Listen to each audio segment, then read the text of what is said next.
পুরনোকে কিভাবে আমরা বদলে নিতে পারছি সেই জায়গাটা আমাদের তৈরি করতে হবে। এই বাংলাদেশে যে সংগ্রামের ধারা আছে 1971 সালের এসে যেটা একটা রাষ্ট্রপত্তনের রূপ নিয়েছে, সেই প্রতিশ্রুতি, সেই আত্মত্যাগের মধ্য দিয়ে যে প্রতিশ্রুতি তৈরি হয়েছে সেইটা আমরা 54 বছরে অর্জন করতে পারিনি। সেটা হচ্ছে আমাদের একটা বড় জায়গা, যে উত্তরাধিকার থেকে আমরা সরতে চাই, যে উত্তরাধিকার আমরা বর্জন করতে চাই। জনগণের যে স্বপ্ন এবং জনগণকে দেয়া যে প্রতিশ্রুতি, সেই প্রতিশ্রুতি রক্ষিত হয়নি, স্বপ্ন অর্জিত হয়নি, বরং অনেক ক্ষেত্রে উল্টো পথে আমরা হেঁটেছি এবং একটা ফ্যাসিস্ট জবরদস্তি, খুন, হত্যা, গুম, এই ধরনের একটা ভয়ঙ্কর শাসনে রূপান্তরিত হয়েছে।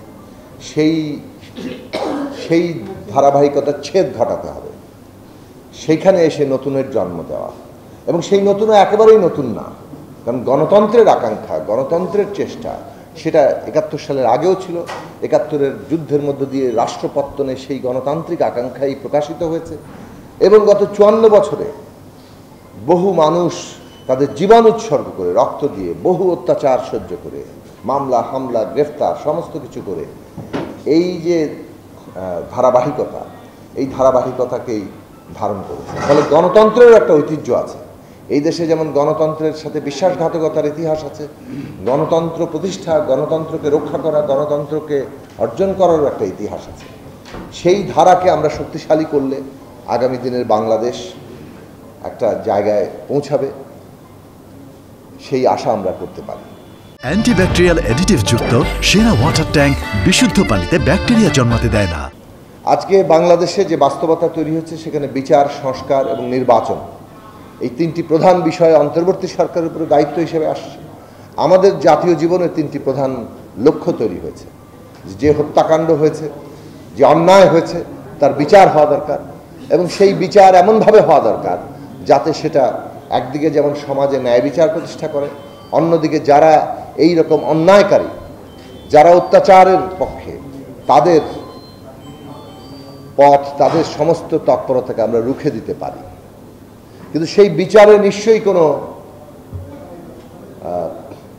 এমন ধীরতা আছে, সেই উদ্যোগে নানা ধরনের ঘাটতি আছে, যেটা একদিকে যেমন মানুষের মধ্যে অসন্তোষ তৈরি করছে, অন্যদিকে এই ধরনের পতিত ফ্যাসিস্টরা যারা খুনি, তাদেরকেও আবার নানাভাবে মাথা চারা দিতে সাহায্য করছে, উৎসাহিত করছে। গতকালকে গোপালগঞ্জে যে ঘটনা ঘটেছে, যেভাবে হামলা করা হয়েছে, তাতে এই যে খুনিরা তারা আবারও নিজেদেরকে তাদের মাথাচাড়া দিতে মানে তাদের সাহস যোগাচ্ছে। কোন পরিস্থিতি!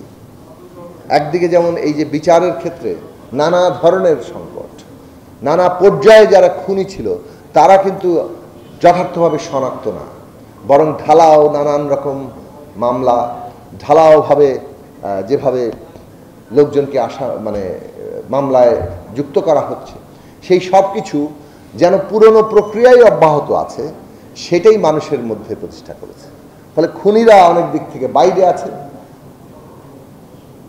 এবং তারা মনে করছে এইভাবেই যেহেতু পুরনো প্রক্রিয়াই চলবে, কাজেই আমাদের চিন্তিত হওয়ার কিছু নেই, গায়ের জোরেই সব কিছু প্রতিষ্ঠা করা সম্ভব।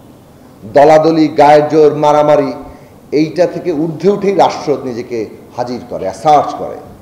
রাষ্ট্র নিজেকে হাজির করতে হলে রাষ্ট্রকে তো উপস্থিত থাকতে হবে, সেটা সে ন্যায় বিচার নিয়ে উপস্থিত হবে। যারা অপরাধী তাদেরকে সে শনাক্ত করবে এবং তাকে বিচারের মুখোমুখি করার সে যোগ্যতা এবং সামর্থ্য রাখবে। রাষ্ট্র সেই জায়গায় পৌঁছাতে পারছে না এবং নানানভাবে আমরা দেখছি। গতকালও দুজন মাননীয় উপদেষ্টা বললেন যে পুলিশ বাহিনী অসহযোগিতা করছে। তো পুলিশ অসহযোগিতা করছে 1 বছর ধরে, এই এখনো কি আমাদের এই কথাই শুনতে হবে? অসহযোগিতা করলে তার জবাবদিহি কোথায়? কি ব্যবস্থা আপনারা নিয়েছেন? কোথায় কোথায় অসহযোগিতা হয়েছে এবং সেই ব্যবস্থাগুলো কি ঠিকমতো হয়েছে? এই জায়গাগুলো তো মানুষ শুনতে চায় না। মানুষ দেখতে চায় জনগণ আপনাদেরকে সমর্থন দিয়ে একটা সরকার হিসেবে দায়িত্ব দিয়েছে, আপনারা জনগণের সেই ক্ষমতাকে, জনগণের সেই শক্তিকে আপনারা প্রয়োগ করবেন। সেই প্রয়োগ অবশ্যই ন্যায় বিচারের উপর দাঁড়াবে, কিন্তু কোথায় ন্যায় বিচার?